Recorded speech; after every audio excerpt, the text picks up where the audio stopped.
Sorry.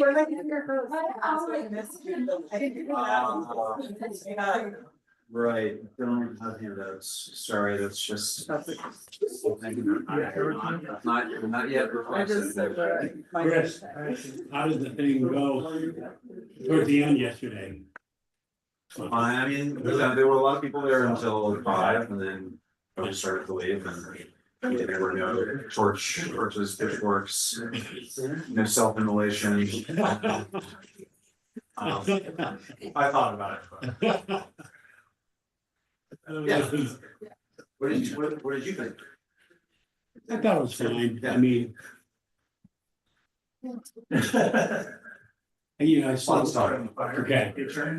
Right. Yeah. I'm interested to see what all the, the form people have on them. I was, my immediate reaction is that I didn't spend as much time as I should have talking about that topic. I was mostly talking about other stuff. So. You're on your smart? Yeah. I had a lot of people today saying they're gonna fill it out. Okay. Because you're commuting around, so. Cool. Okay. Yeah, I think that form is like really made it right, Yeah.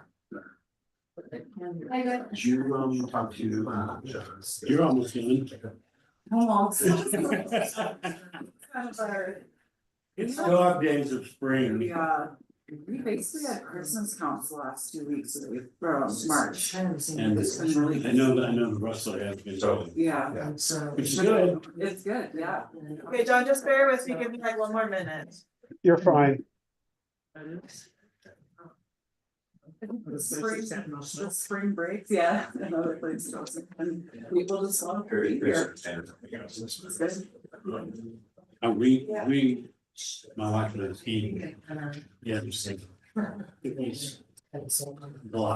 Floppy, really? I got pretty sticky. I skied home around 12:30 and it was very sticky. Yeah. We didn't really go out to one, it was, we just played our hand. Yeah.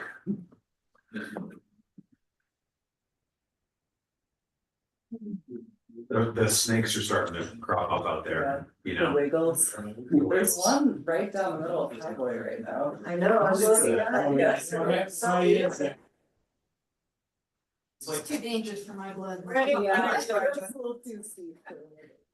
Well, they're just, like, they're always there. You're always gonna hit them, Yeah. Is there one at the ballroom? always, there'll be Oh, all okay. 4 vacancies. And they'll be like overhead. Do they groom those in or are they? No, you go out there with your 12 buddies. And ruin the whole run for It is everybody else? so- I don't have 12 buddies. Well, you're just involved with You it. fit right in there. And I can't speak 12 runs, so. So, it is 3:01 and 43 seconds, so I think it's probably time to start it. Yeah, is Dave on?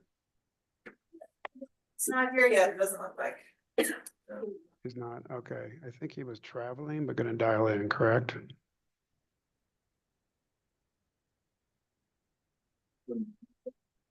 And people can laugh, but I'm gonna use my handset.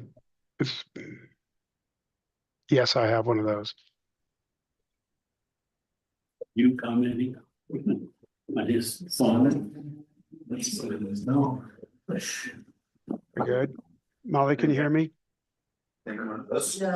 Not buttons. Oh, well. I had them right. Here's the cover. There we go, hold that down. Yeah. Yeah, dude. Going remotely. Molly, we good? We're good, yeah. Dave has not joined us yet, but I believe he will be. Okay. John, have you? I can hear everybody. Can you guys hear me okay? We good? All right, let's get after it. Okay, let's call the meeting to order. March 26, 2025, our Town of Alta Planning Commission meeting. It's 3:03 now. We'll get going. Dave may join us, dial in later, but let's get going. Agenda item 2. Let's go back to the just a couple of opening minutes. Rob, did I hear you're going down that little squirrely thing outside the window and you're doing a time trial on that? No, you did not hear that. Okay. Okay. It's Nearmeyer. It sounds like an opportunity. Maybe the planning commission we could have a little competition down that thing, but I'll be the timer. Well, good. I hope everybody's enjoying our lingering winter, and hopefully it comes back this weekend, to be honest. So, with that, agenda item number 2, public comment. Anybody not on the agenda would like to address the planning commission? That would be wonderful. Any takers? Okay. Seeing none or hearing none, we'll move on to agenda item 3, the minutes from our February 26th meeting. There was a email correction that came out. Did everybody get that and were able to review those 2 edits? I believe there were 2 edits, right, Molly? Yeah, I'm trying to share them here with everyone. Okay. I think these are the right ones. Yeah, there's after the packet went out. Probably point out a few things that were incorrect, so I just made a few very minor changes, clarifying the Roadway width of width. the Yep. sidewalk.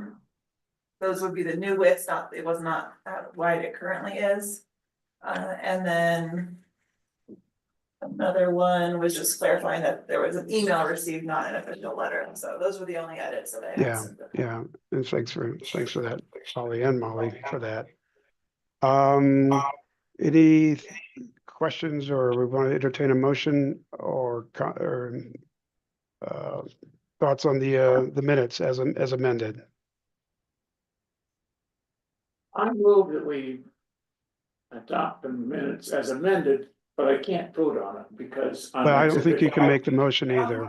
You can't make a motion either. All right. Well, I move that we accept the minutes.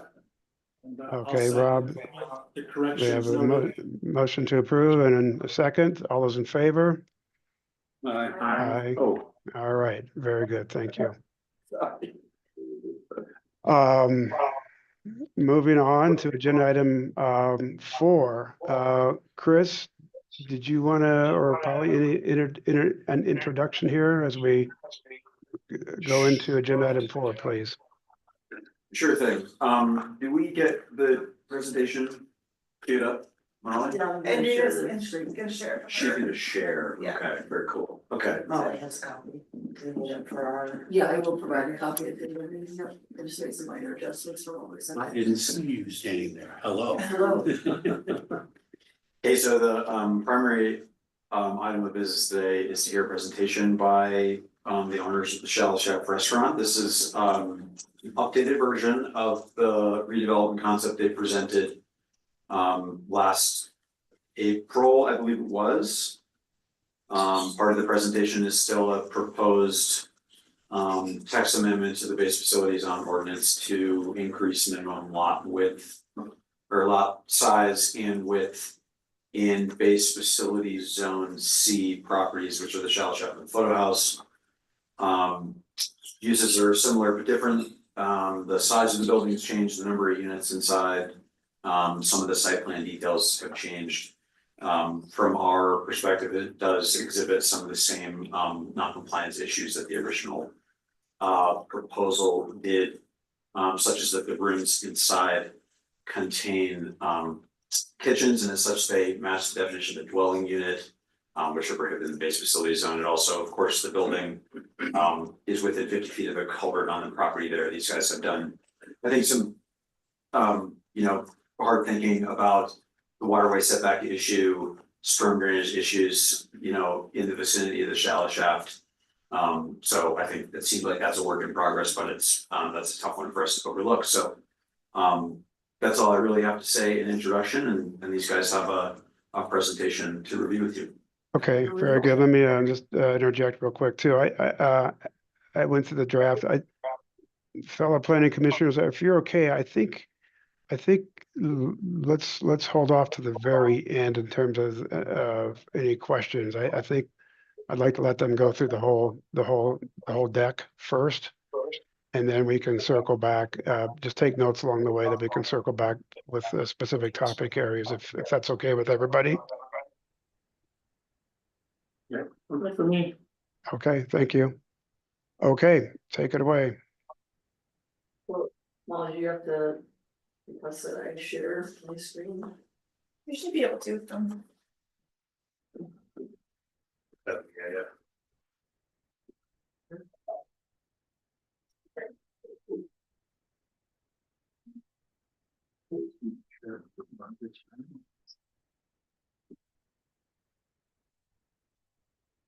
Oh.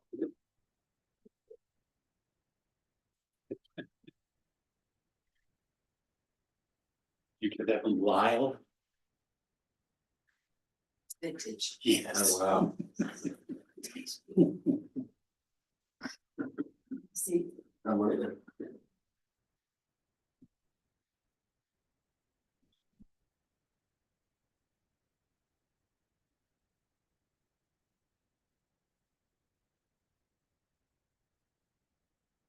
Here's Dave. Ah. I know it's the jungle. It does kind of look that way. all right. Well, thank you for having us back and having the meeting today. Just want to do a couple of brief introductions so you know who's here. Michelle Shepp, my husband, Walter Krausbach. I'm Andrina Hoffman, we met before. Last time we were here, our legal counsel, Jay Springer, on talking with our architects. It's also with us here today. So wanted to say that we have very careful consideration to the feedback that we received from the planning commission last time we were here. And we have revised the plan. And so we really want to hear your feedback today. We want to develop something that the town feels really good about, feels proud of, that we feel proud of too, in terms of adding to the community with respect to the town of Alta. So this is an overview of the picture. I'll talk in more detail as we go through the slides. So present feedback. The key update since we talked last time is you did request that we add employee housing, and so we've added employee housing.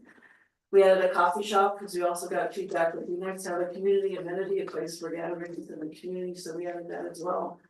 We reduced the count of rooms from 8 to 5 to have a more compact design to speak with you about. We adjusted the parking entrance to meet the UDOT requirements, and the interior parking spaces that are reduced from 8 to 5. Had some discussions about avalanche safety. We're well aware we need to do an avalanche study, but we redesigned the building to resist the avalanches and it could be used for too much. The snow melt water management solution has been added to ensure environmental and sustainability. So as Chris mentioned, we still are proposing a text amendment to allow to align the lot size and list requirements to really align with the practical requirements or constraints of Zone C. So the Zone C properties for each of a certain acreage, they're not going to be any bigger. We can't add any more land to them. So that's where we're adding the text amendment.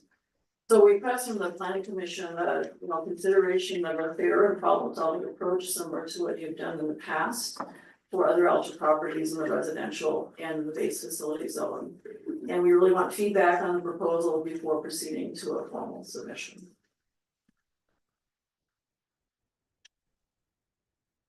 So just overview of the agenda is to present a refined revision. We want to replace the outdated structure with a modern, sustainable design. We want to reorient the building to better utilize the site. We want to ensure full code compliance with the new building. We have a focus on health, safety, and sustainability. And we want to repurpose the restaurant and apartment, as you know, to transient accommodations consistent with the base facility zone purpose and permitted use. We're going to present some visual site maps, updated exterior view, and interior design concepts. The text amendment recommendation is the same. I have some backup slides in case we need to get into discussion about the staff report. And then we just wanna finalize it and refine it before moving to a formal application. So I also wanted to talk, I shared a little bit last time about our community presence, you know, so we have a long-standing presence within the town of Alta. The shell shaft has been part of Alta since 1956. It was originally built as a ski shop. Currently the structure has a restaurant and an apartment.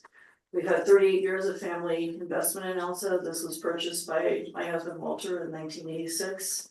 We've supported the local organizations and the lodges, so we've got the Alta Historical Society, the Alta Art Council, Friends of Alta. And we have raised our children and brought them out here on many family ski vacations, and we've stayed in the Snowpine Lodge, the Alta Lodge, and the rest of the lodges. I, bringing this forward because the fabric of Alta, exists within our family, just like it exists within all of you. And we raised our children here, we encouraged them all to come work here, they all worked at the Russell Lodge. And most recently, our daughter was married at the Snowpine Lodge, so we were here last summer for a really wonderful celebration at the Snowpine and had 30+ rooms rented, by our guests or our family, so we are really care about the town of Alta. We really want to do something that refine the building structure to provide something valuable to the town. All right, so we want to talk about our proposed use. So our proposed use is consistent with the purpose of the code of the town of Alta. So that's allows for transient accommodations and uses. One of the permitted uses is a hotel. And so the definition of hotel is provided below. I know this is all in the pre-meeting materials and all within the staff reports. But the hotel definition allows for buildings containing guest rooms intended or designed to be used or which are used and rented or hired to be occupied on a nightly basis. We are not, as stated in the definition, putting in residential units here. We are not putting in condominiums as well. So we believe that we fit squarely within the definition of a hotel as provided here.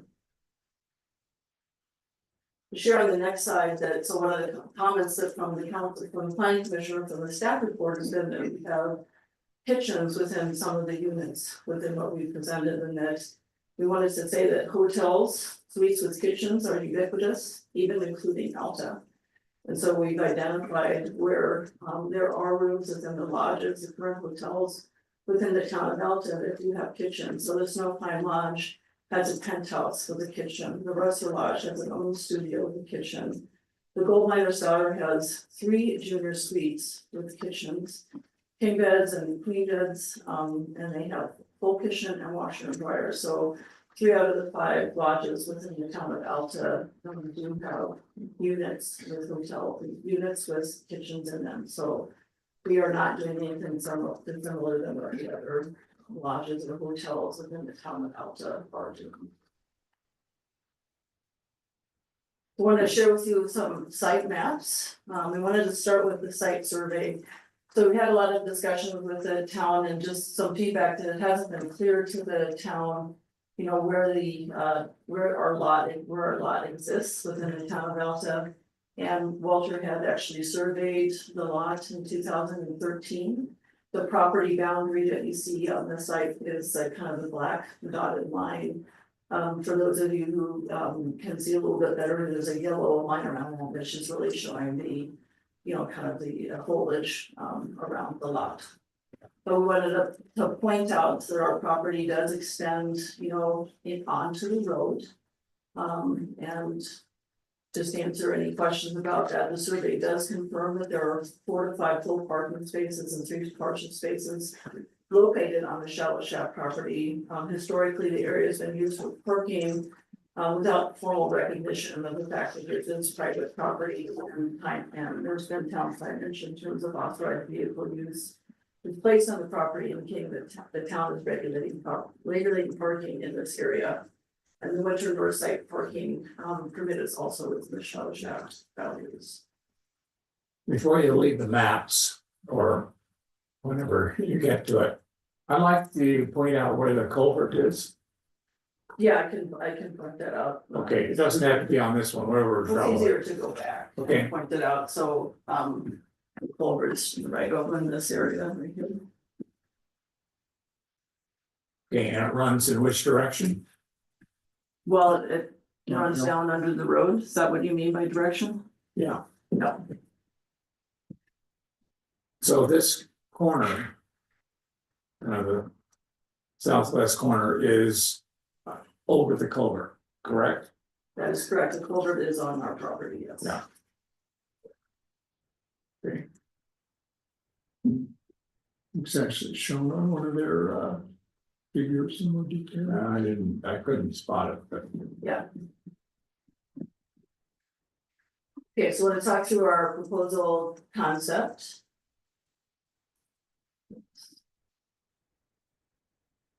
There is a site view with the new structure kind of overlaid over the old structure, so you can kind of basically see how the new structure, how we want to position it upon the land. So we moved the location away from the Forest Road because we had received feedback in previous meetings, or Walter had received feedback in previous meetings that, you know, we're right up against the corner on the back side of the current building, and it'd be nice if we moved that away. It opens up green space between the buildings now, and it's a more efficient use, we think, of the land because the building is oriented to fit the lot shape. It also optimizes solar exposure, so we'll talk about that later. We were putting we would like to put solar panels on the building to make a really energy efficient unit. This does include covered parking, as we discussed before. And the current design has been inspired by the design of the Shallow Chef building, and we think that we will have something that will blend in with the natural beauty of Alta and complement other structures that are currently in the town of Alta. So with respect to the first concept, you know, we just did this as just a high level overview. The lower level will be a covered parking garage. The second and third levels will house the 5 hotel units. Roof has been designed to support safe snow storage and runoff. We really want to focus on health, safety, and sustainability. We'll make sure that the building is up to code. We'll have safe egress for all of the living quarters. And again, you can see the solar panels on the front, the top of the garage, and then the units on the top floor, to make sure that we're really going to focus on zero external energy consumption.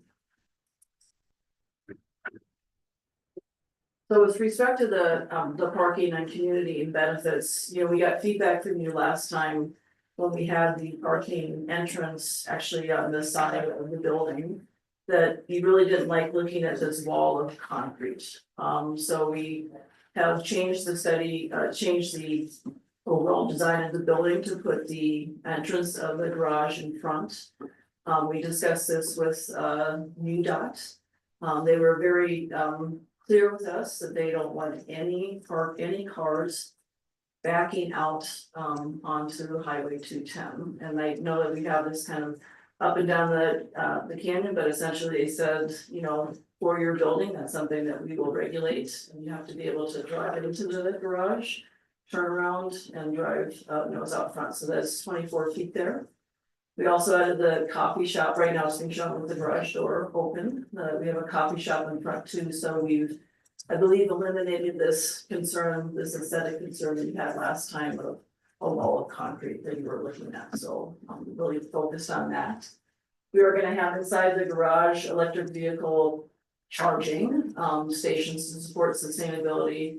And we had mentioned to you last time that there was potential to dedicate that for town use, thinking of the town marshal being able to park in the parking garage and being able to get in and out without having to worry about snow. We're hoping someday the town marshal will have an electric car.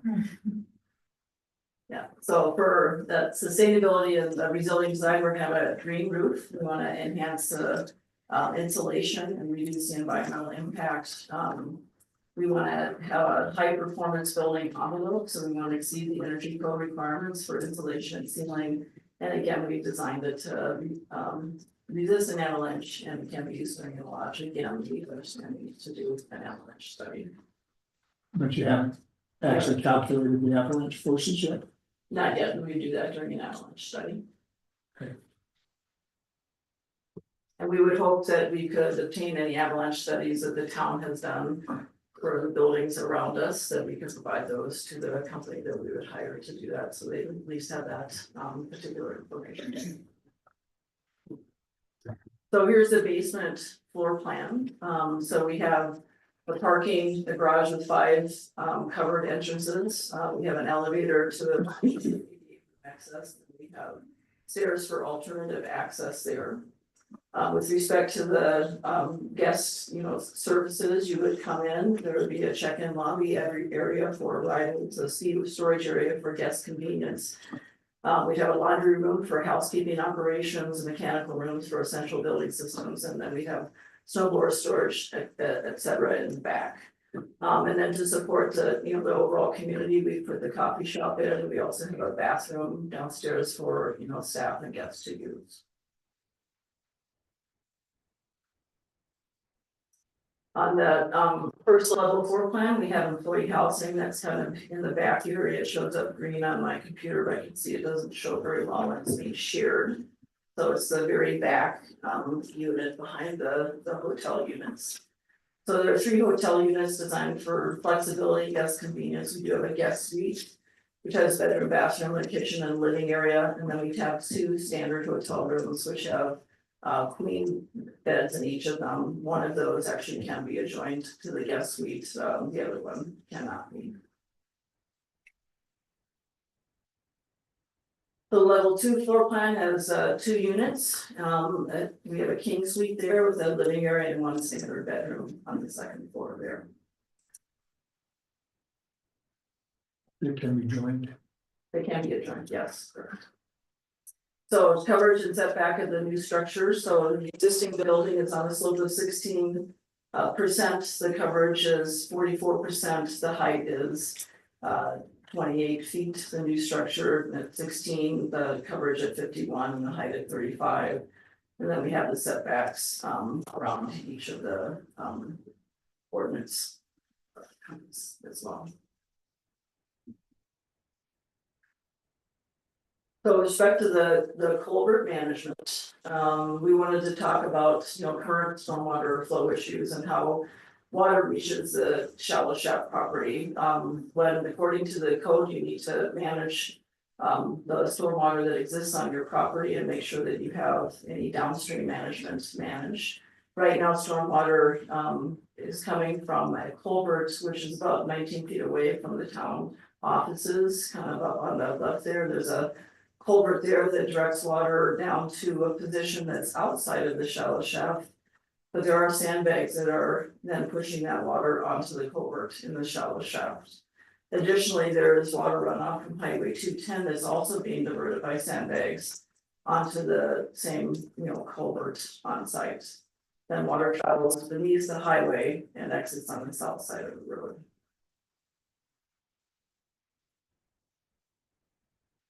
So the discussion boards are the majority of water that's coming into the culvert is being diverted onto the shallow shaft property, either from the culvert that's right below the town office or from Highway 210.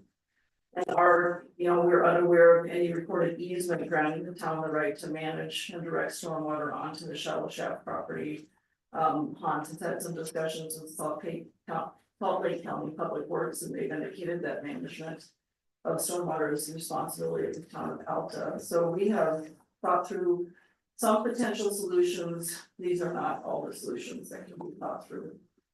One thing we thought about is to relocate the culvert off of the shallow shaft property because it's not needed for on-site stormwater management. We do not need on our property a culvert of that size to manage stormwater that's on our property. So that would remove the 50-foot setback restriction. We could keep the culvert on the shop property, but stop diverting water that's off-site through the property. This would also eliminate the 50-foot setback, as the culvert is no longer needed to function as a waterway on our property. Could collaborate with the town of Alta on, revised mutually acceptable stormwater solution. We can explore additional alternatives.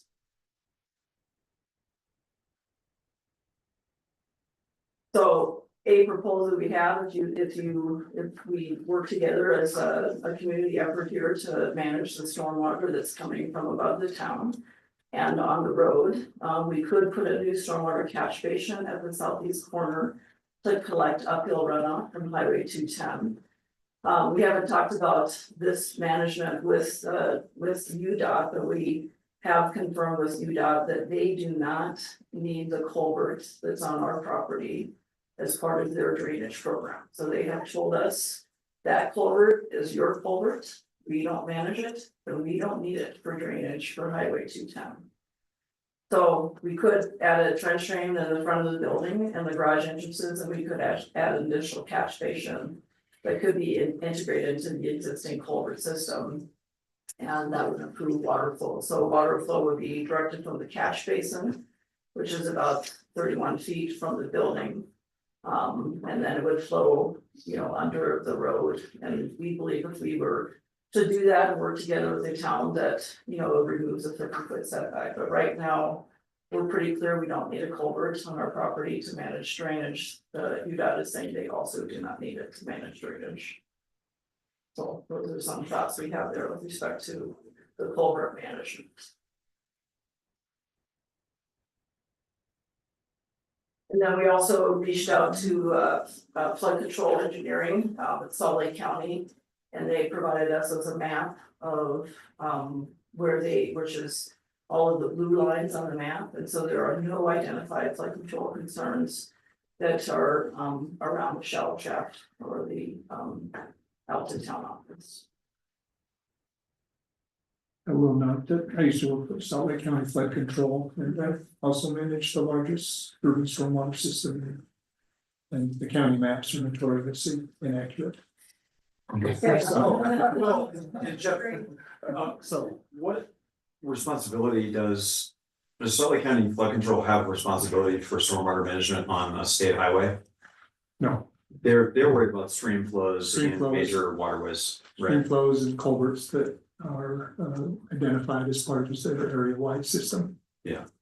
And I'd also note that, it's interesting for the planning commission to hear that they're trying to grapple with this issue, but the planning commission doesn't have any authority to dictate a waiver of that code requirement.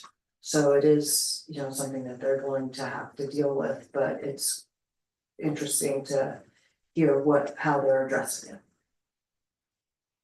The code requirement being the distance from waterways. Right. Yeah, okay. Yeah, I mean, we don't need the culvert, on our property, so there's, things that we could talk about with respect to that too. So, and that, it's not needed to manage drainage from our property, and so we're kind of, concerned about the fact of being held in something that isn't needed for our particular property. You're at the mercy of people upstream. Right, people upstream are supposed to be managing like the town office and the building, behind us, the people upstream from you are supposed to be managing drainage on your site. They're supposed to be protecting downstream flows to you. If I could just interject here, the culvert was not put in by the town of Alta. This isn't really a stormwater management thing. This is a natural drainage channel. I don't know who put the culvert in, but without the culvert, the water would run in the same place. It would run from above the town office, across the road, above the town office, along the town office, across the road, between the shaft and the town office, and across the shaft's property. So it's kind of misnaming it, calling it a drainage or a stormwater management. This is a natural drainage channel, kind of like when the ski area culverted Little Cottonwood Creek in front of the Wildcat Ticket Office. So it is a waterway. It's not stormwater management, and it's just something that where the water had run anyway. So I know, John, you wanted to wait till the end, but we're talking about the culvert and the waterway, and I thought it's best to bring that up right now. We can have some more discussion about those, we'll kind of move through this, the natural waterway, culverts are natural waterways, so we can discuss that further if we want to. We want to work with the town to try to get this figured out, but it's difficult for us to. There's no easements on our property, we've searched the title for our property that discusses the culvert at all. So, Yeah, but for a culvert that's directing down towards us, it would be going down the road, so. You know, the thought that it's some sort of natural waterway, the waterway wouldn't even be in the shallow shaft property. It would be going down the road. John's right though, Walter, it would be running over your property. No, it wouldn't be. Oh, it would. No, It well, would. if you look at how it's directed from right below the town, comes down right below, if you weren't directing it there, it would be coming straight down that road.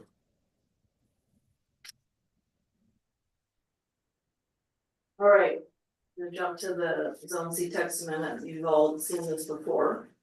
So we were proposing an amendment that would just affect Zone C. So just the properties in Zone C, just the shallow shaft, just the photo house. Essentially say that if it's less than one net developable acre, for Zone A and Zone B. Or less than, we went to the photo house has smaller acreage than the shallow shaft. 2.13 net developable acres, for the size of Zone C. And then the width would be 70 feet to match what's on the photo house.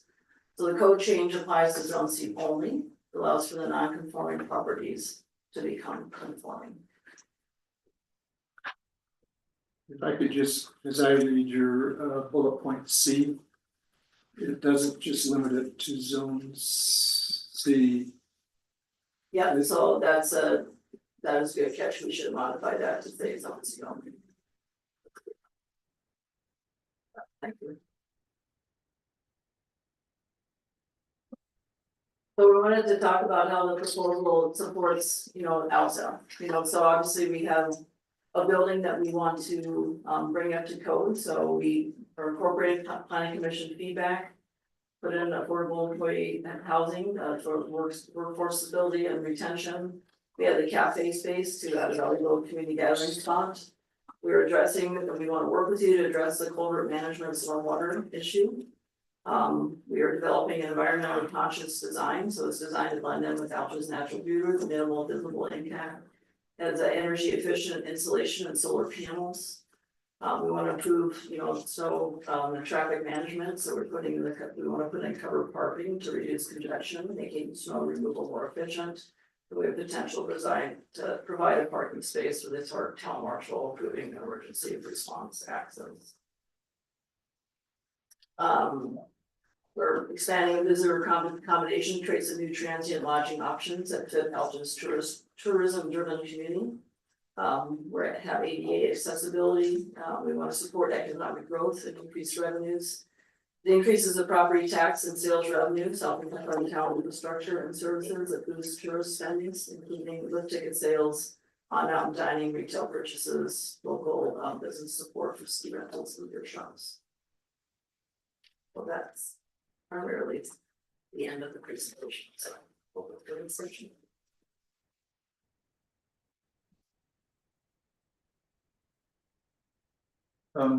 To the best of your knowledge, has any of the drainage culverts and stuff been installed after you owned the property? Or they were all there when you acquired the property?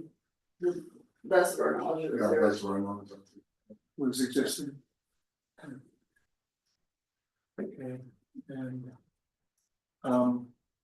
you say you don't need any drainage for your site, how would you handle your own site? no, we actually need to manage drainage for our site. What I said was culverts, the size of that culvert is not needed for drainage for our property.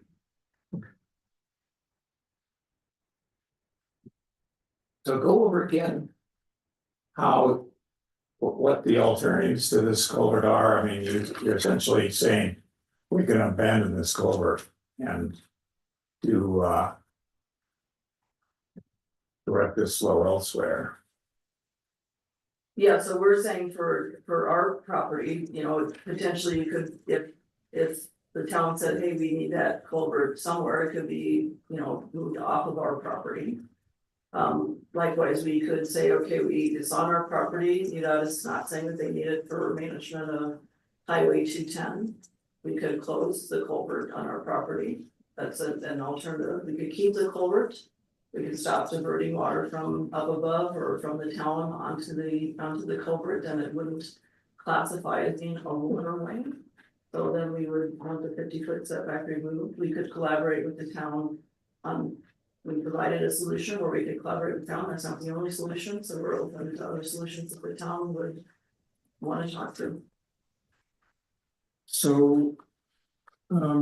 On the segment of the culvert, I'm looking at your figure, what figure is it? You want me to go to the plot map, Jim? It's the one that shows Michigan City Road and it says waterflow pathways. Keep coming down. Not going down. Yeah. This one? Yeah, so if you zoom in, no, well, I can zoom. So anyhow, basically you have the culvert in the Michigan City road, okay, that comes down, crosses the Y intersection. And then daylights for a short period of time, and then goes back into the culvert that's on your property. Yeah. At that point.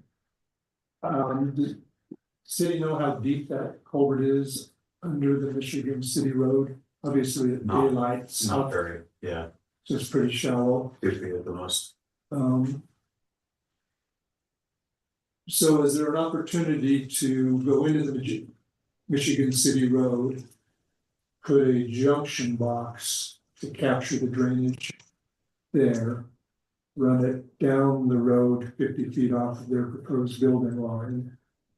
And then diagonally come back into the culvert somewhere under 210 or at the edge of 210.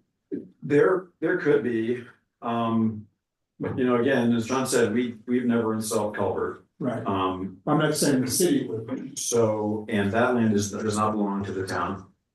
The land, the water runs through, there's a drainage channel here. We don't own this land. Right, We don't own this land, who owns the road? the Forest Service. So So can I come up and point at something? I think it's fine to That'd be. be inappropriate. Zoom in. Yeah. I like that. Right, make sure people online can see all if there's a way. Typically, you know, one of the options is you have a fairly deep culvert crossing under 210, which, you know, nobody can afford to dig up and replace, but, you know, so you have drainage coming in here, drainage coming in here. You know, you could come somewhere up in here. And I'm not sure if this is 32 feet. You know, somewhere out in here to put another culvert, intercept this. Come out to here and then come back this way. I think, I mean, having never installed a culvert under a state highway, I think the simplest thing to deal with the culvert at the Y would be to just run a new culvert all the way to the slope below Highway 210. Right. Attached to that, Yeah, okay, and then this could be eliminated. They're still going to need some site infrastructure to handle your runoff, which is, you know, yeah. presumably generally grading this way. UDOT will probably discourage you from sheet flowing onto Highway 210, although it does occur a lot along here. But that's one of the way, and I guess the cost of this culvert then becomes, you know, if it's not too deep. And, you know, I don't know. Says something about that size there that I can't read. It's like 10 inches. I think it probably says something about that we don't know the size. I think it's Okay. about 10 inches, 8 to 10 inches. 8 to 10 inches, so fairly small, so Yeah. the 12-inch culvert is relatively inexpensive, relatively speaking. So I guess, you know, there is an option, I guess, to look at completely, you know, removing the drainage out into this working with the Forest Service to acquire their permission to do so. Let me, time out. Polly, are we good in terms of this discussion? I mean, does it really? You know, I would say, But There is Well, opportunity, I it's- guess. Dave's had his hand up for a bit too, if we could get, right, Right. this is a conundrum with their property that they inherited with their property. right, With, they're gonna need to work with the Forest Service or UDOT or do whatever they wanna do to remedy this issue. It's not something that the planning commission can address, it's not something that the city council can address. Right. Really, that's a inherent issue on their land or was pre-existing. And that's So, the right I to think be it- there, because it's, 20 years open and notorious, it's the right to exist. So if they are able to convince whoever is using that to move it, great, then because the issue they have is that 50-foot setback. I guess And I'd also wanna note that it's the town code as well as public utilities has a prohibition as well. that counted. thank Is you. it? Regulation for- Yeah, Dave, let's hear from Dave, please, just for a second. Thanks, John. I was gonna kind of comment about, I think it's the property owner has to figure out the stormwater. I don't think it's the planning commission's Right. solution. And so, I think it's helpful. I think that should be a collaborative effort to, with the stakeholders in that culvert. But I was gonna, recognize that the applicant did, modify the design and did, address the sort of street facing elevation of the structure, and I appreciate the effort that went in there. The idea that there's some commercial outlet and a front door and kind of a more welcoming presence, I think is helpful to the structure, and just limiting the bulk and mass is also noticed. The caretaker unit is something like 300 something square feet, which is, I appreciate the fact that it's there, or the employee housing, whatever we're calling that, downstairs unit. Does that have daylight into it? It looks like there's a window in the There's a north speaker. side. or doesn't. No, he's I can't talking really hear if someone's Yeah, talking. it's- I can't hear. So David, you're basically asking us about the employee housing unit that we put into this design, correct? Correct. Just was curious. It looks like there might be some sort of light well or something that gets in there. Is that the idea? There's a Yes. window, yes. Yeah, there's a window. And that's above grade? Yes. Yes. On the uphill side. Is that right? Correct. Yeah. Well, it's kind of on the Side hill, side side. facing, but yes. You guys go to the- They- Well, even that I think is something that that's not necessarily. As a building permit. Yeah, we could. And I would note though, that where it comes into the planning commission's purview is that having an employee housing unit is a requirement for new construction and it's one unit per 5 rooms, so it's great because they meet that requirement, so. Yeah, let's go back to, well, John, did you? Turn it over to you just for a second, if there's something where you wanted to add based on just what Polly just mentioned. If not, I'd like to finish out the presentation and circle back with thoughts, comments, editorials, what have you. Yeah, I did finish up the presentation, Oh, I thought you had more, I'm sorry. No, I mean, they have maybe more definitions and things to bring up with respect to discussion. But the town office, is 19 feet away from the culvert, not 50 feet away from the culvert.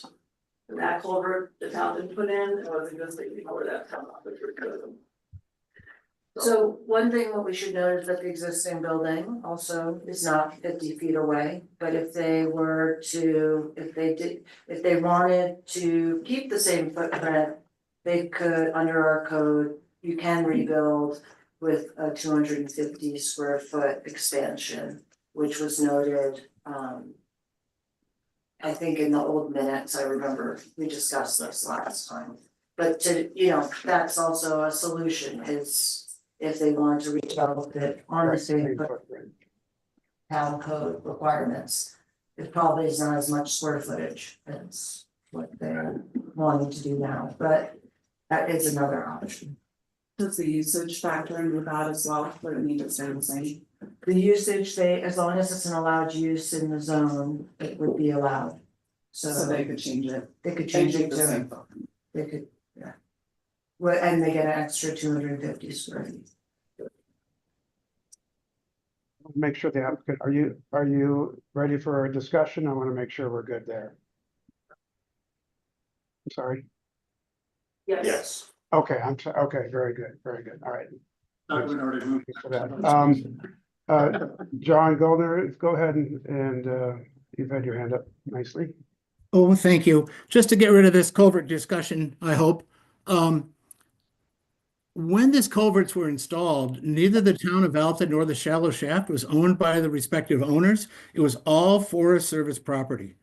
And this drainage was in fact a natural drainage. The roadway going up between the shaft and the town office was dirt. So it's interesting that Andrina says that the DOT doesn't have any ownership of the culverts, and they say they don't need them, because I think it was the DOT that put that in, because the waterway was coming down before there was even a town of Alta building and eroding the road. So that's why they put the culvert in there. And then years later, they paved that road. And then I don't know, I can't remember when they put the culvert in at the bottom of that drainage so that the water would not erode the SR 210. It would go into that culvert and go under. But that drainage was there before there was ownership by either the shaft or the town of Alta. It's a natural drainage. It kind of bugs me when it's characterized as a stormwater management, because this water starts at the top of the hill on the north side. I mean, this is a tiny little creek like that we have been dealing with some of that stuff on Patsy Marley. So, and there is a difference. I mean, the stuff that runs along, there's a river that runs along the north side of SR 210 in the spring melt. And a lot of that goes in a sandbag into the culvert and goes under the road, but that, you know, we don't count that. That's not something that we're really even thinking about, but I think we've cleared up the definition, the clarification, at least I've got it, but thank you, John. Cool, Dave, thanks. back to you. Yeah, I was just gonna comment as a last item, John, with my previous comment is the only issue I have is the definition of hotel, and I'd have to maybe have a conversation with, you know, the legal counsel for the town to understand if that meets the ordinance, but that was the only piece that was kind of a question for me, and you know, assuming they can resolve the water issue. Yeah, I hear you there. Thank you. I think I have some of the same head scratching, let's put it that way. Just open it up. As far as thoughts, let's try to move past the natural waterway. I'm going to call it that, right, John? And Well, let me just finish my comment on that. oh, sure. My point to the whole conversation is that if you look at what I view as the three constraints on this property that are limiting what they're trying to accomplish and keeping the town's ordinances in place, is you have proximity to a waterway, you have kitchens in a hotel room. Does that constitute a hotel room? And I had a third one, which I thought was increased coverage slightly beyond what the code allows. No, it's a lot size. Right. Yeah. Yeah, the coverage is not an issue, because the coverage is allowed up to 65%. Right, and so in terms of your coverages, Current coverage is 41%, and yours. and we're proposing 51%. Okay. So from my perspective, having done a lot of drainage in the past, the drainage issue is solvable, and still able to keep the town's ordinance. And SR County Regulation 14 in place. But it's gonna cost, whose cost that is, I'm not gonna opine on that.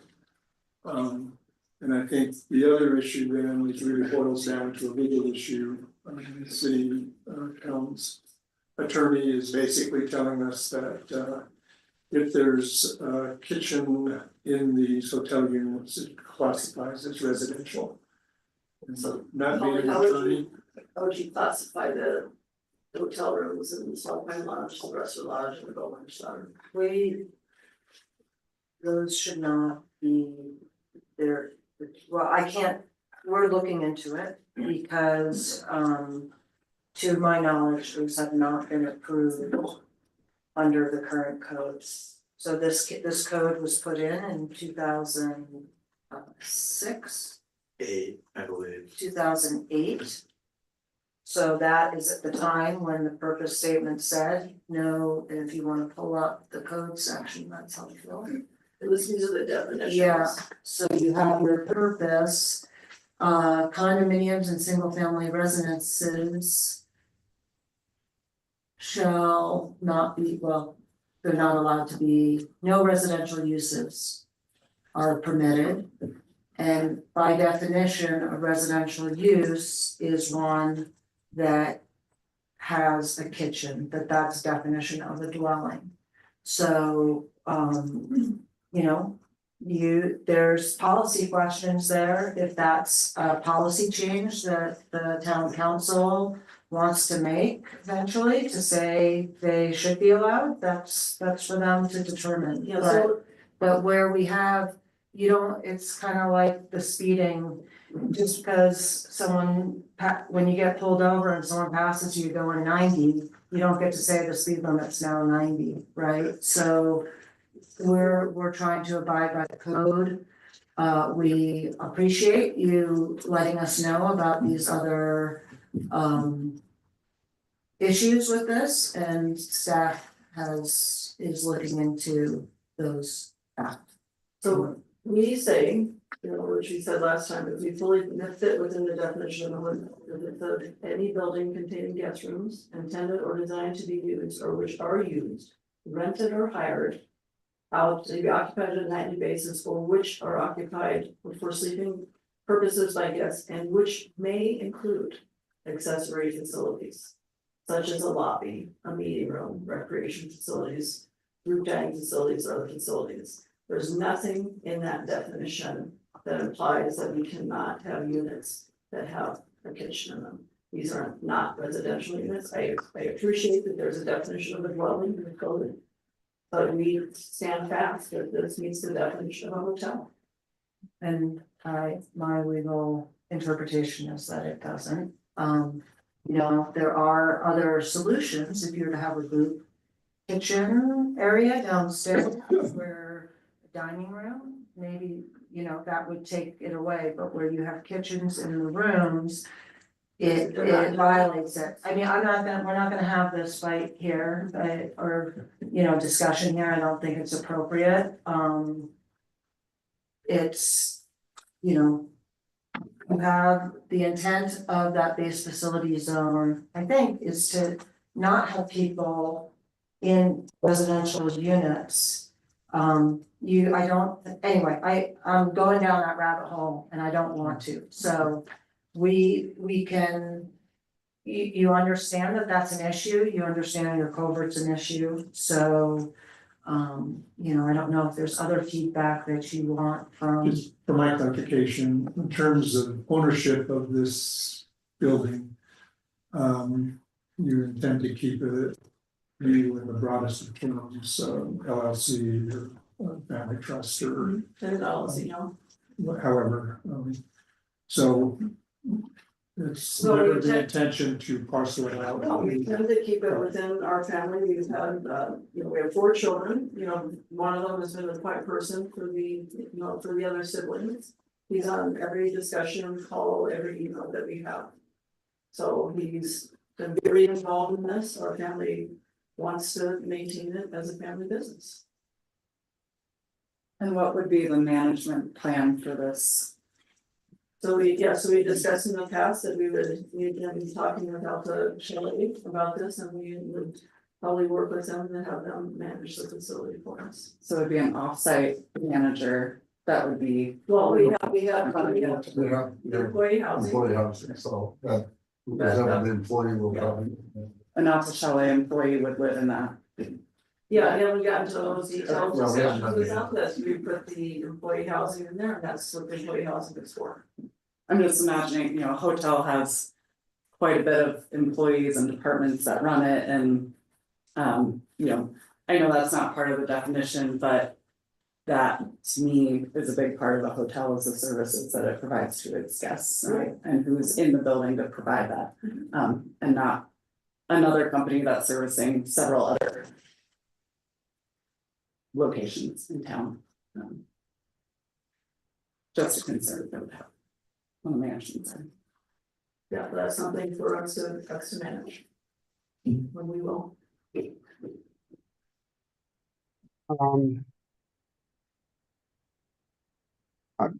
Dave, I might put you on the spot a little bit here, and this may, obviously is gonna take a little more research on everybody's part, but. I guess as far as back to what is a kitchen? Sure, many of us stay at a variety of scales of hotels. Everything from. No microwave, no mini fridge to. A full-on kitchen or kitchenette or. Devil seems to be in the details of a definition to me. Now, probably maybe we have. A clear definition of what a kitchen is. But it seems that the industry, and that's why I'm gonna put Dave on the spot a little bit from the. Architecture, design and planning of hotel rooms, what do they call it? What is a kitchen even anymore? I stayed at a place, I told Chris, with 2 burners, a sink, a microwave and a fridge. Is that a kitchen? I honestly don't know. It wasn't very formal, as shown in these drawings maybe, but. I don't, Yeah, John, I guess I'm saying it's a kitchen. I don't, that part's not hanging me up too much. I guess it's maybe more the management and then, it's a single ownership for the entire parcel okay, and they're not going to subdivide. So, I mean, to me, it's a kitchen, but I'm not getting as hung up on that component of it. But I appreciate Polly's interpretation, so I'm definitely thinking about that. sure, But for me, it was the way it's managed or run. If it was individual condos, those are obviously kind of a different thing than the idea of the hotel-like stay right, at the right. facility. So Right. that was kind of where I was landing on it. Okay, another feature of a hotel, to me anyway, a hotel versus not, is individual laundry facilities. I've never stayed in a hotel room where there's laundry in the hotel room, in the room itself.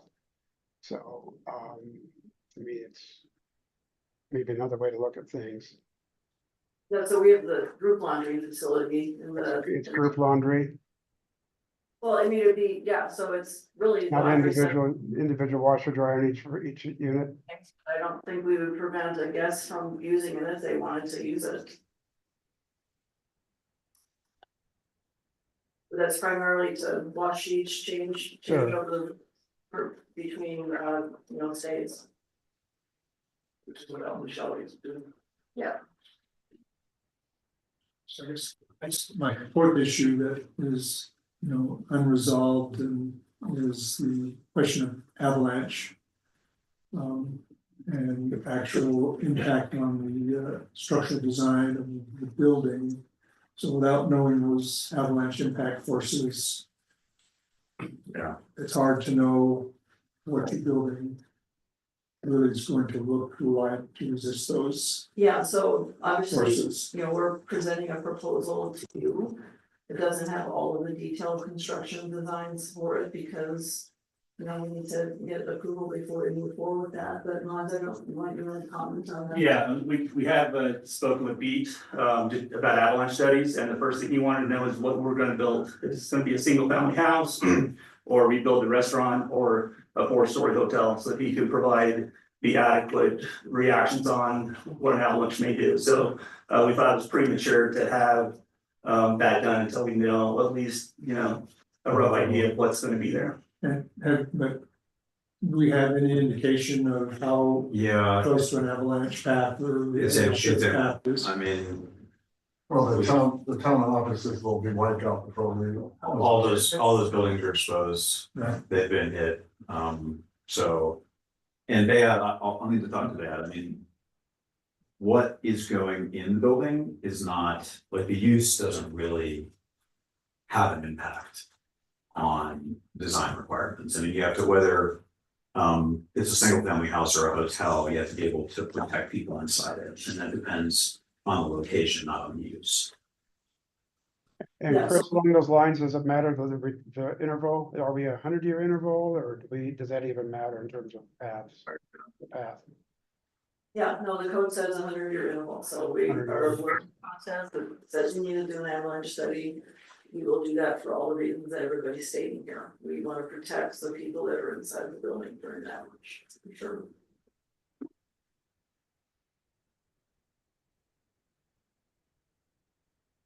So what are we doing? Yeah, go ahead, Rob. Other thoughts, comments? I mean, the suggestions? culvert thing, we're not even talking about the culvert thing. Is what I'm assuming. That's another issue that has to be figured out. It's a technical issue, but it would prevent a building permit. For that project until there's not a culvert 50 feet away. Then is it worth talking about the For what? building itself?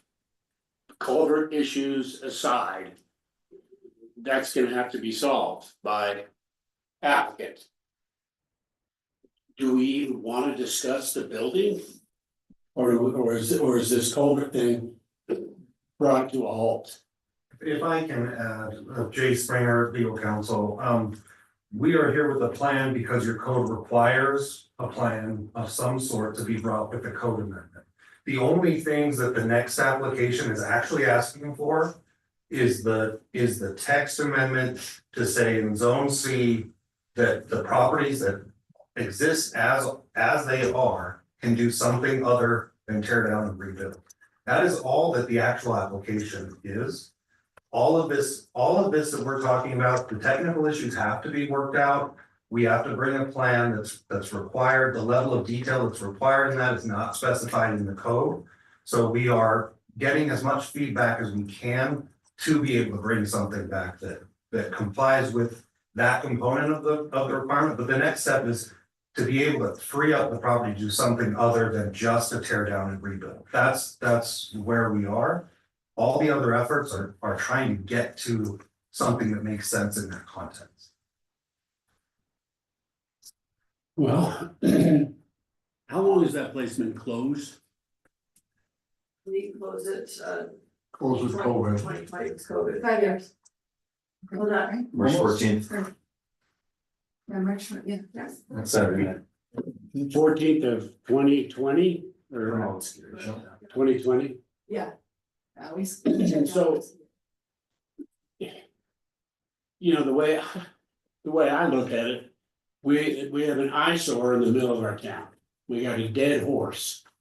What can we do within the rules to solve the problem? Okay, the culvert issue aside, we're down to kitchens.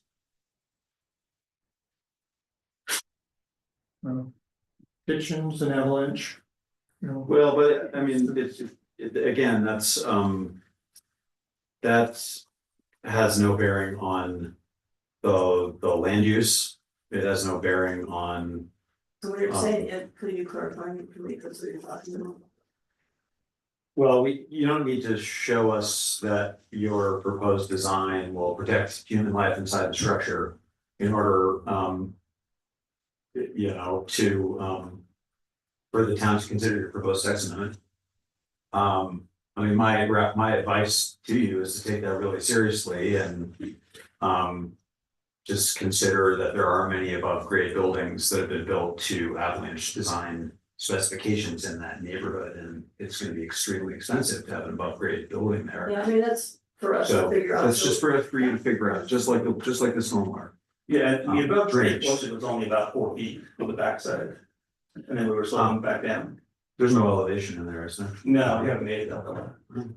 So where's, well, never mind. And I mean, I think part of this is, you know, this kind of iterative, this town is trying to give you feedback. The reason we ask for, you know, the code requires there to be a plan so that you're not just churning. If you go forward and just make this text amendment in a vacuum, and then you get your text amendment, but you can't do what you're trying to do, it's kind of a waste. It's not helpful to anyone, right? If you tear it down, you're gonna have to meet all of our requirements, so. You know, at this point, as you said, what's in the inside of the building, the use matters, you can have a hotel. And whether or not there are kitchens, you're gonna, you know, you can have a hotel. So the question is, what can you build on that site? And that's, I think, what staff is trying to give you. And the planning commission is trying to give you some feedback on. But, you know, and they're trying to put that code change in context of what the implications would be.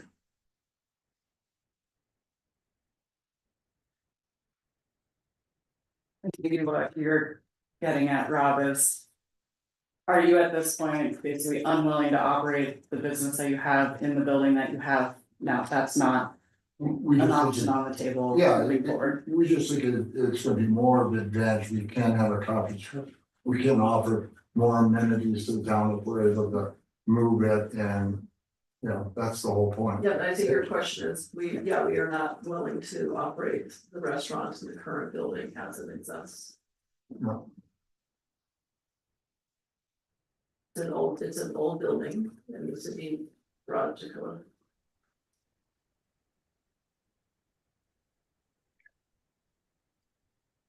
Any other thoughts, comments?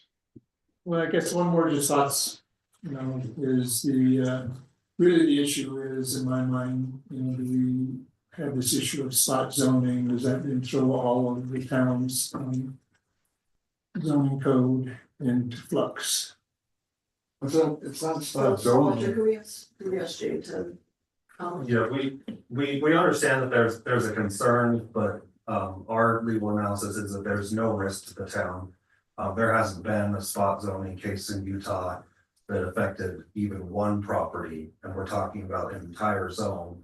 I mean, just as the code that was passed in when the coverage was spotted and it was changed to 65% and it affected this property differently, that could be considered spot zoning just as much as what we're proposing. It's really not an issue. And it also wouldn't, I mean, it would be like if we were asking for an industrial site right in the middle of a, you know, residential area, single family, and we want 1 acre of coal mining with profusive things right there, that's like that's when you're talking about spot zoning. But you know, when we have an entire residential area, and I'm referring to it, I think it's the 1960s, the standing Supreme Court case in Utah is, you know, putting in commercial in a residential area that had no zoning for it, 1 property, 1 corner store, not spot zoning. There's a lot of discretion in Utah for legislative acts. It's talked about a lot more than it's ever caused anybody problems. But And that's why I design culverts. But if we changed it, they could allow the photo house to expand. Is that correct? As written, As yes. written. It would So what it would happens? mitigate that. The non-conformity of the structure, well, Sure. of the lot or the substandard nature of the lot or the. I think they'll probably be maxed out as it is, they have half the land we do. So they're probably already at Yeah. 65. Well, right, it would allow them to change the footprint. But it might not allow them to increase coverage if what Walter suggests is correct. Yeah, if they're already over 65% Yeah. coverage. which we don't know that. Okay, John Goldner, go ahead, please. I think Chris may have answered that, but yeah, the photo house wanted to tear down and enlarge and expand as well. But they wanted to do it before we did our zoning amendment. And they didn't have the coverage, so I don't know what their coverage is now. What they did do before we amended the zoning was just upgrade and totally redo everything they had without expanding the footprint. So they could do that because they were grandfathered. And then I think I heard the attorney say that the zoning change didn't affect the 65% coverage for this property, and it did. I mean, the 65% coverage goes to this property, goes to the photo house as well, but we don't know what that is because they just upgraded what they already had. But there have been a couple times where it has been noted that, or been said that the zoning amendment, I don't know, 7 or 8 years ago, didn't address this property, and it did. I mean, it allowed tear down, rebuild, expansion. It increased the coverage from 25% to 65%. So just want to straighten that out as well. And my, responding to that, to clarify, what I was saying is that because it didn't address the substandard, portions of the lot where these properties that are in zone C, where every lot in zone C can't meet the 65% because they can't actually increase, because they don't meet the minimum lot size, so it didn't actually do anything, it just created this, legal falsity. I mean, it's a fiction that we could go to 65% when we don't meet the minimum lot size. So it applied, but because it didn't go far enough, it really just was not effective for doing anything. It didn't treat the shallow shaft the same as any other property in zones A or B that met those minimum 1 acre standards. And I still think it did, but especially when you look at the non-conforming, non-complying section that was done at the same time that allows a tear down rebuild, but with an additional 250 gross square feet. But that's not exactly what we're talking about right now. So, whoops. I'm being invaded, I guess. I better shut off. Okay. Anybody else? Rob? Well, exposing myself for my age, I was in '83, my daughter was being born, and we had to come up the canyon to get all of our baby shit. Except there was a 30-foot high slide debris that tore down the old church, and I mean, it was nasty. So that's an issue. And prior to being the father, when I was a busboy at the Alta Lodge in the 70s, we used to go up the shallow shaft and visit our friends. And there was water that ran down the middle of the shallow shaft employee housing. So there's another big issue that hopefully you guys are able to. That's already been solved, Rob. Well, that's okay, good. But I'm back to, are we? Yes. We call them health missiles. So to me, we're just back to the kitchens. And so what does that entail? John, Neff said. We can't solve that today. We're not going to. So. But, okay, but when can we solve that? But we have basically an opinion from the town's council that we need to heed. Which is, Well, I mean, it's hard and fast and. The interpretation is that a unit that has a kitchen is considered a dwelling, and a dwelling is considered a residential use. So you can have a hotel in Alta, take out the kitchen, and you're okay, right? So, I think we're also looking at the shell here of the the building, you know, the envelope that they wanna build. But to get into, you know, yes, I've looked at this long and hard. I've looked at it from a lot of different angles, because this is an issue too with accessory dwelling units that are now permitted in Utah. The idea of what is a dwelling, what is a residential use, is tied to having a kitchen. So because of that, and because you have a purpose statement where the town has decided that they do not want those residential uses in your base facility zone, that they're not congruous. You can't have basically these are apartments, right?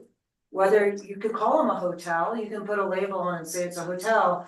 I'm trying to wrap my head around, it looks like it's 2 unit, like 2 apartments with a couple bedrooms, you know. That's not what your purpose statement is for. That doesn't mean you can't change it, that it can't be changed. That's a bigger issue that is not on the agenda for tonight. And would that be a change to the general plan dialogue? Well, that's what I Well- was gonna ask Rob, Rob, are you asking, are we gonna chase this backwards to this whole idea of residential in the base facility zone? And are you saying, does that need to be revisited in terms of the purpose? Why we came up with that, and what our desired outcome is? Is that what you're kind of getting at?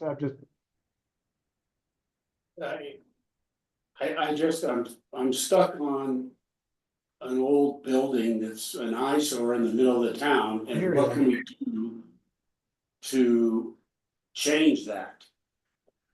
And it sounds like it's more difficult than I thought. Well, I think Polly offered us, the option is if there are no kitchens, that's all not easy, but it sounds like.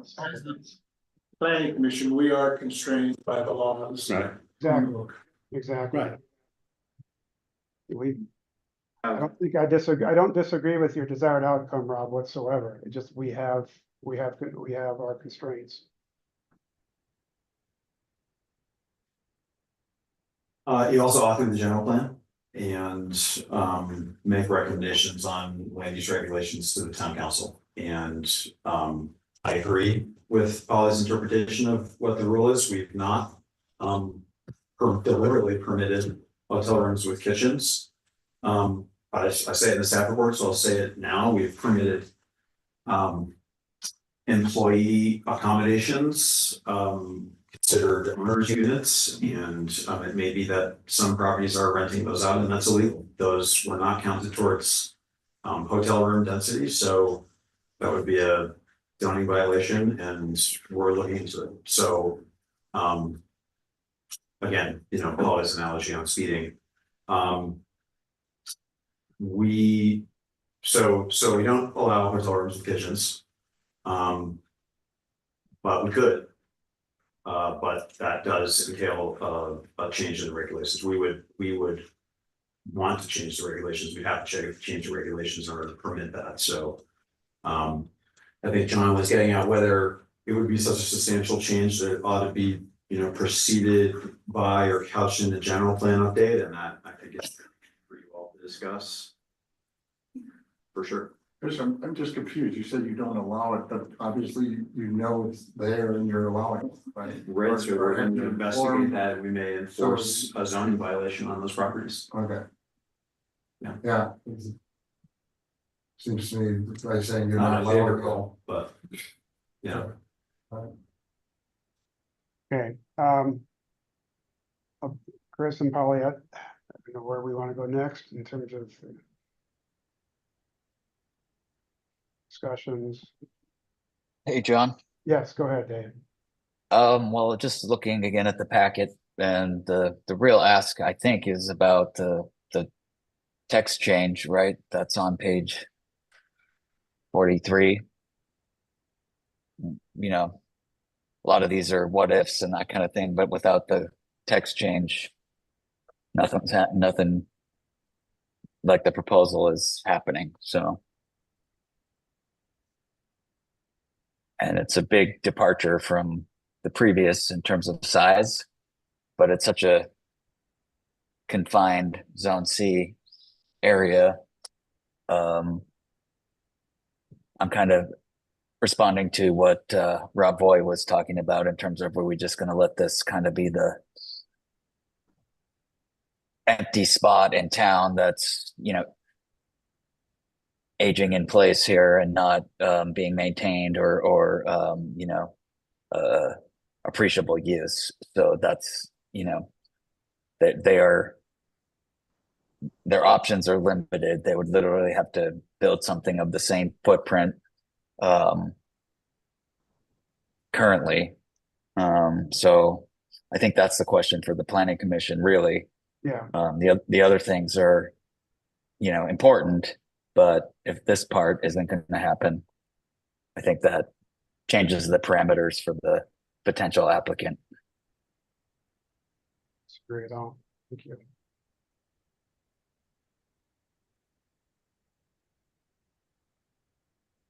Okay. Perspective. What's next? Ollie?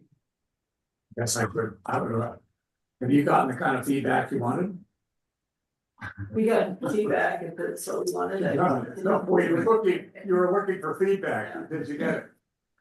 Well, we did get feedback, so I guess we heard that we think that the, you know, culvert thing probably is a solvable issue. And it seems like people are stuck on the hotel definition, which, you know, I guess we agree to disagree. And, you know, so David, on the proposed text amendment, I know you said last time they met that this was a large change, you know, going from 1 acre, you know, and if you just take the shallow shaft in consideration, you don't talk about the photo house. We were trying to talk about the whole LC, but the shallow shaft at the time that Walter bought it, it was the limit was a ½ acre. I know, Chris, that you said in the town report that it's always been an acre. It has not been. I brought the town code from 1989 and can show it to you and point it out to you directly. It changed in 2008, the 2008 ordinance. So if you keep that in perspective, you know, we still didn't have a ½ acre, but to go from a ½ acre to 0.25, you know, was maybe less of a change. I realize this is a moot point.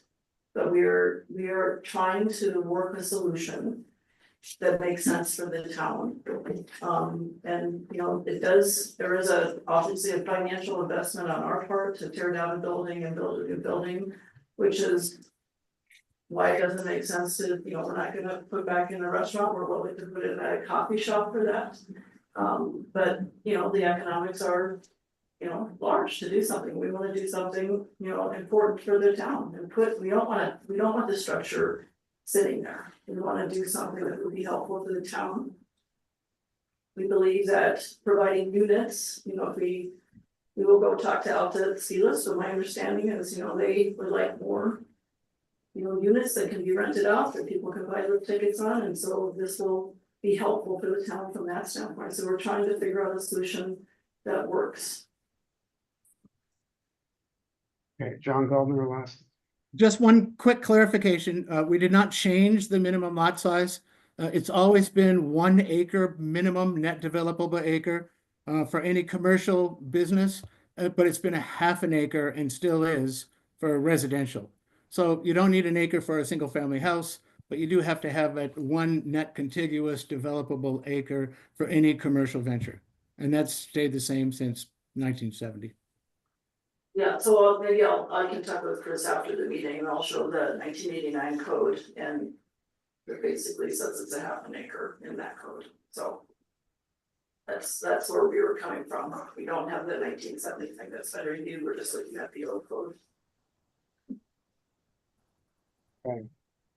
Well, one thing, just looking at the text amendment that Jeff brought up, you know, C would apply to everything. And the other thing is you guys just might wanna consider that even your change to A is for net developable acre. And you note that your acreage, for example, is 0.21. I don't know that I've seen an analysis of what your net developable acreage is. So you may have less than that. So you might change this code and still not be able to do anything if you don't meet the net developable acreage. So you might just want to consider that as you move forward.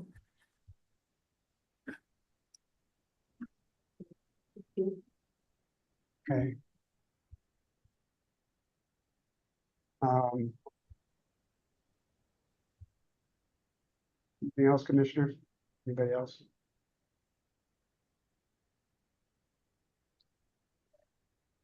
I mean, I just would ask the fear of some that we've got these hotels with kitchens.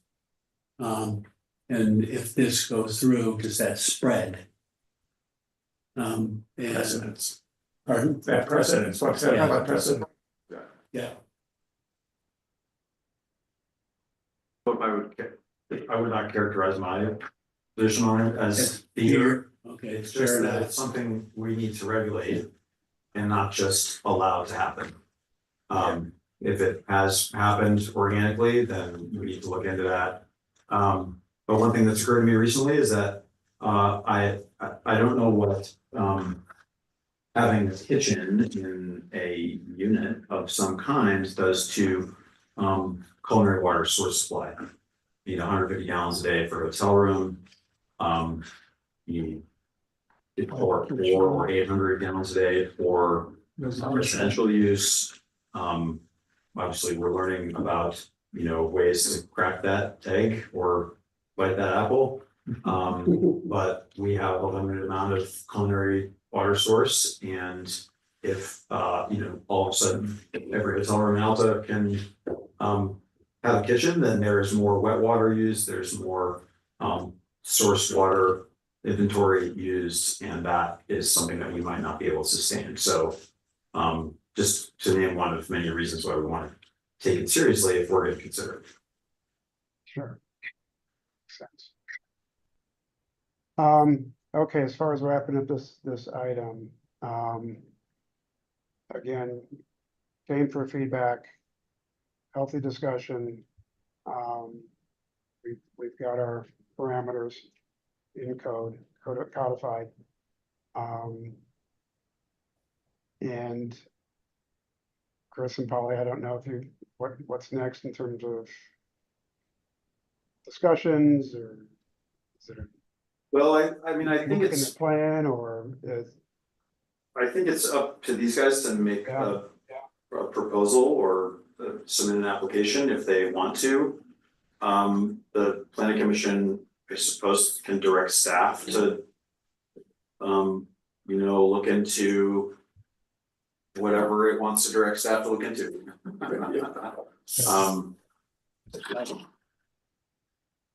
okay, Period. all right. All right, very good. Let's move on and see where this lands next. Agenda item 5, new business. Anybody have any new business to bring forward? No. We haven't talked about our meeting, our little community meeting last night. We can certainly talk about that next meeting. It's not. Jeff, go ahead, Jeff. So it's not on the agenda, so we shouldn't be talking about it. It's gonna take some time to digest it, because there's Yes. comments flowing in. Right. Yes, just be asking about when the next meeting is. Yeah, the next meeting is, we have that, let's see. Let me go to my calendar. Chris, you probably April have 23rd.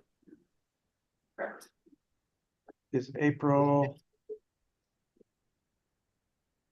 23rd. 3 o'clock. Works. Here, will be around. Yeah. Great, great. Could be summertime by then, the way things are going. It's summertime today. So Rob will have to put off our competition in that swirly thing across the road until next year. Yeah. Hearing no new business, and we have our date of our next meeting in April. I'll entertain a motion to adjourn today's meeting. So move. Second. We have a second. Jeff, all those in favor? I, All right, thank you, everybody. Thanks for your patience as I deal with this remotely. We'll see everybody soon. Thank you. Yeah.